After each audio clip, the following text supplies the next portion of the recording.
Okay, some people questions me. Does your self-cleaning filter can treat plastic debris, sawdust,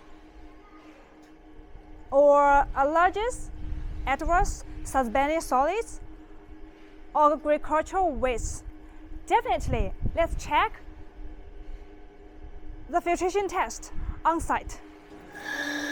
This is waste sample and is filtered by this self-cleaning filter, and we can see the compared water is out, filtered by elements. Okay, to show the filtration difference of our self-cleaning filter, let's say this is previous this. They're so dirty and black and many suspenders. And let's check.